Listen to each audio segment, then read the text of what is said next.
All right, we're into the top 16, and starting off, we got Greenseers versus the one and only PatPat, who we followed a lot through day one, thanks to his awesome, amazing elusive deck that we saw in action, the Bilgewater Ionia elusive deck. So yeah, having to take on Greenseers here, who has again been a regular performer in Duels of Runeterra and the tournament scene in general. So let's go ahead and get into game one of the top 16 action.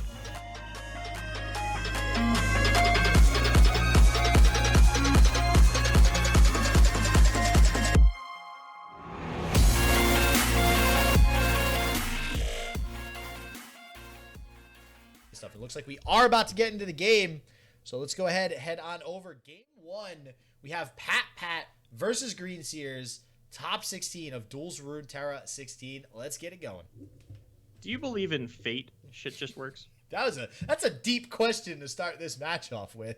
Kind of, sort of. That's a really long discussion, Bull. I don't know if we have time to get into this. So the reason that I ask is, I think we had mentioned this on cast. A couple weeks ago, Greenseers got a top 8 in an IQ qualifier, followed by a top 4, followed by a second place finish. Now, does that hot streak, that climbing the ladder, does that only apply to IQ qualifiers, or is this the tournament where Greenseers picks up his win?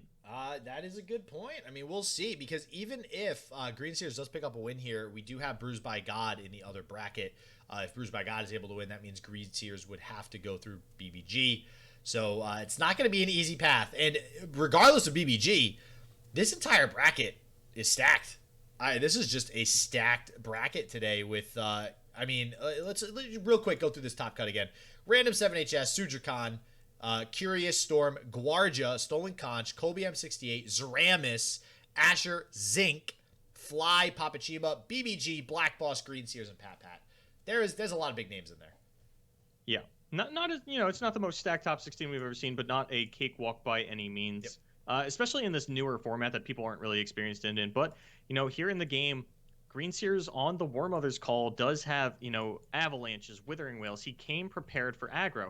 And I was actually curious to see how many of the War Mother's players were still going to be running avalanche. Sort of think of it as an anti-aggro tool, but it's actually a very effective anti-TF Swain tool. We constantly talk about just the sheer number of 2/2s that are in a deck like that. Withering Wail is the one that is a little bit more interesting, and he does have the full 3 copies of that as well, and that is going to pair great into things like this Green Glade Duo. Even just an extra 1 damage onto the Lizard does let it live for 1 less turn. Yeah, and I think that Withering Wail is something that it fell out of a lot of decks for a little while. It is interesting to see all 3 copies in the deck of Greenseers here. Wow, I want to say Black Boss again for some reason. I was just thinking about his deck, but and it's Withering Wail only really comes out when you see a lot of aggro decks, because that 1 damage AoE doesn't really get a whole lot done in this matchup. It's not terrible. It will kill something like this Green Glade Duo. It kills the Young Witch as well. It kills the Blade Scout. So there's a lot of good targets for the Withering Wail to kind of stave off any early elusive aggression that PatPat might have here. So PatPat took the pass on turn 3 and is sort of contemplating his place in the universe now.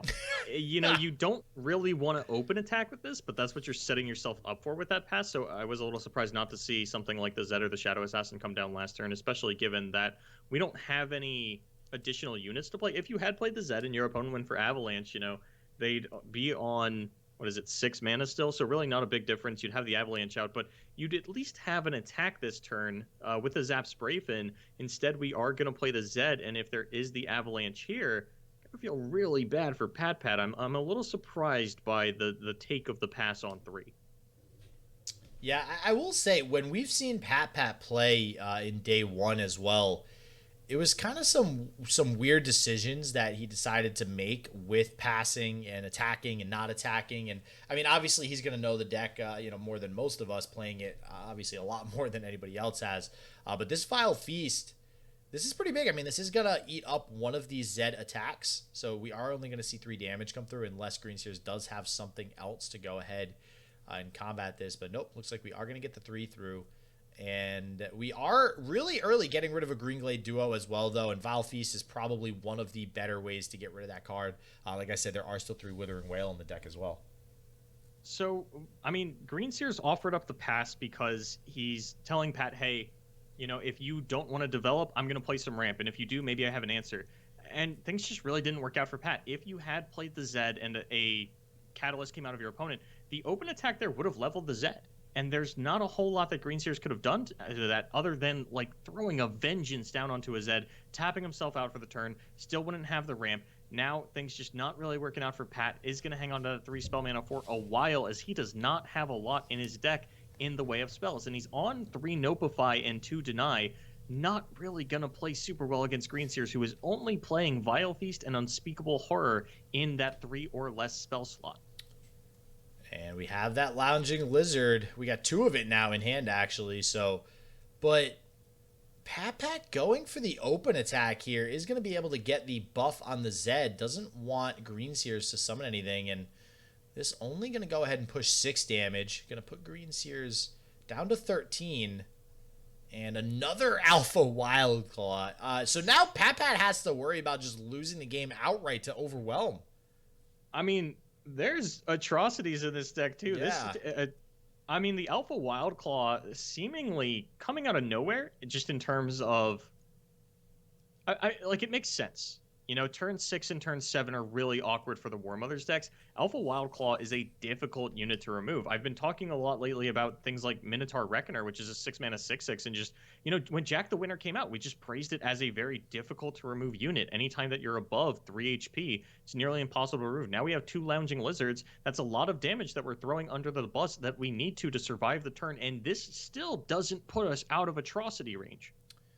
Now, what I will say, this is something that's always been true of Elusives. Obviously atrocity means it won't matter anyways, but... You play bad on defense. Yeah. Well, kind of. The thing that Elusives have is that they play better on defense in the aggro mirror. Yeah. Because we're both going to sit here and throw all of our stuff at each other, but I'm the one who gets to decide when I want to start blocking. In these matchups like Overwhelm and Fearsome, always been very effective tools against decks like this. So...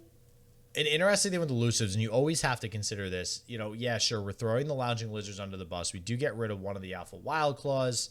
The other one will still stick to the field. We do have Hatchling in hand. And we could also, it looks like, get at least 2 Elusive units to stick on this turn, summon a Blade Scout next turn, and then also summon the Windfarer Hatchling. I don't think you can Blade Scout into Hatchling. I think that you need to represent Deny to make Greenseers afraid, because he is losing a Wild Claw here. If he Atrocity... Well, I guess if you deny the Atrocity, then he doesn't lose the Wild Claw, so he's probably not too afraid of playing it into that. But, it is something that you might need to represent. And Harsh Wind's actually going to say both Wild Claws survive. So I would assume that we have the Atrocity here. The fact that we are throwing our defenses out the window, maybe we have another Frostbite effect and we're not worried. But you have to be concerned about the Hatchling coming down. You have to know that this is a possibility. All right, there's a Nopify, so that will prevent some of the smaller spells, but doesn't do anything versus something like Atrocity. Blade Scout's weird. Yeah, so I've seen this a lot out of PatPat as well, summoning it on the off turn. So I do. That is a little weird to me. Maybe just wanting to be able to open with the Hatchling, so it's not vulnerable to, any sort of 1 damage like the Withering Wail, Vile Feast, stuff like that. So yeah, but it just runs into a Wild Claw, and it could also run into there. Oh, there is no Ruination, so there is that. We could see there's 2 Vengeance, 1 Harsh Winds left. And we could also see an Avalanche. Avalanche only kills the Hatchling. We would need 2 Avalanche, but that means PatPat wouldn't be able to attack here in order for the 2 Avalanche in a row to actually work out. So let's see what happens. Avalanche also out of the range of Nopify, which is just outside there at 4 mana as opposed to 3, 2, or 1. We'll see what Greenseers decides to do next. This is going to be... I'm actually really curious to see what Greenseers plays here. You got to think he has more freeze in his hand, especially if he already used that Harsh Winds. Like, maybe he's just sitting on 2 Harsh Winds. It's either Harsh Winds or Atrocity. It has to be something that you really wanted to defend this Wild Claw. There's the Avalanche. Avalanche, that does set up for a Whale. Yeah, it sets up for a Whale, and unfortunately, PatPat doesn't have any additional tools to buff everything up. And honestly, there's 3 Whale in this deck. I think that's going to be a Whale, and that's probably going to... Oh, if he's blocking... I guess it doesn't really matter. because it's the only unit that he can block anyways. It's not elusive. Yeah, and like it didn't even add anything to this. Yeah. In terms of like representing lethal damage. 4/8. So there is does get lethal both represented. wild No, pulls. there it is. Yep. No. Yeah. There's the whale. Notify not going to stop that one.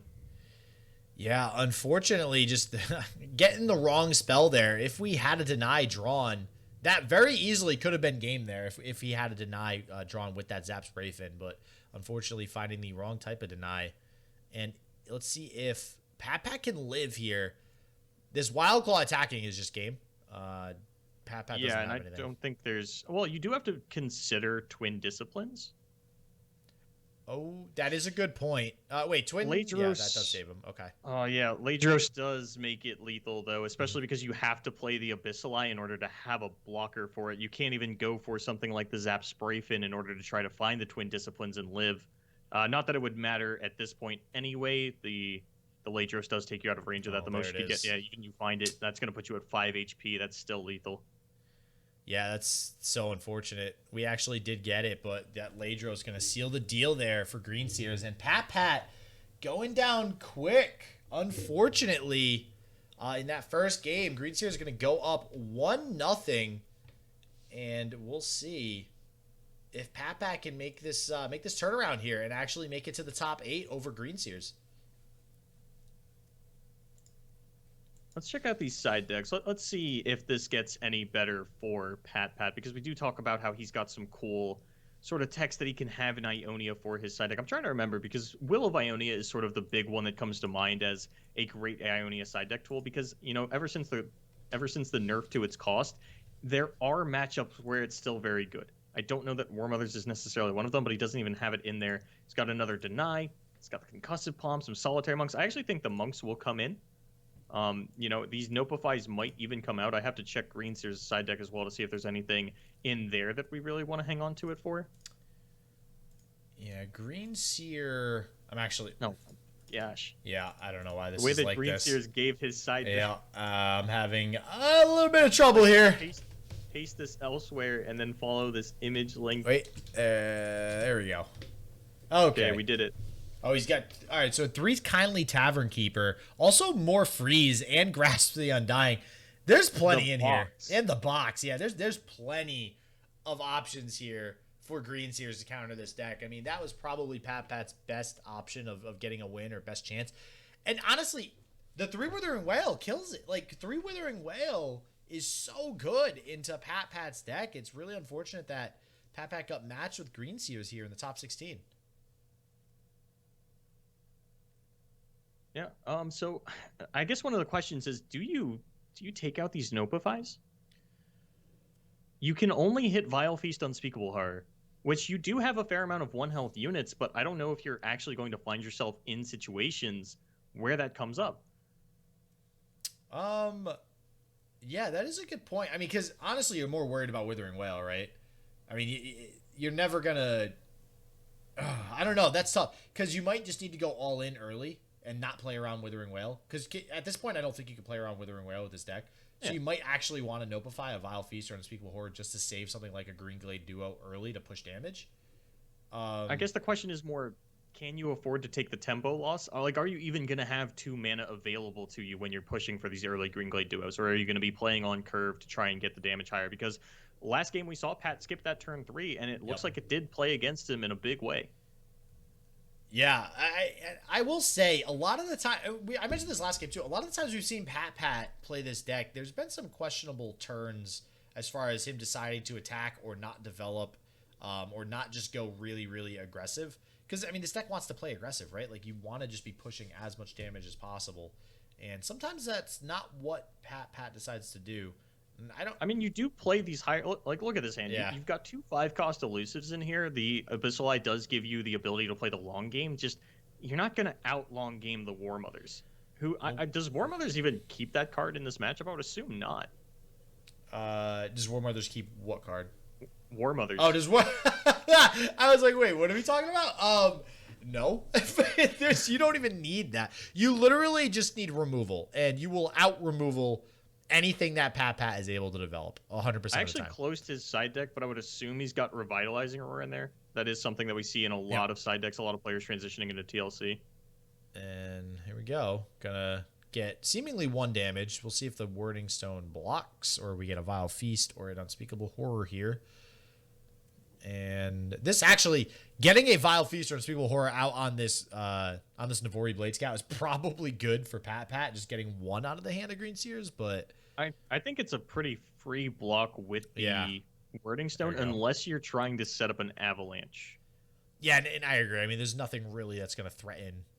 There's nothing that's going to threaten this Wording Stone by PatPat. So I do think that was good. And Trundle, not going to really offer up any blockers for Greenseers, so it's not a huge deal. But that does mean that PatPat has to start worrying about aggression coming out of Greenseers and just losing to a potentially leveled up Trundle on turns 8 or 9. And next turn's Alpha Wildclaw turn, baby. Let's get... Oh, man. Wait, one? Ain't no law when you're drinking the claw. Wow, did you just come up with that? Yeah, it's a new slogan that I have come up with. It's very original. I like it. Very cool.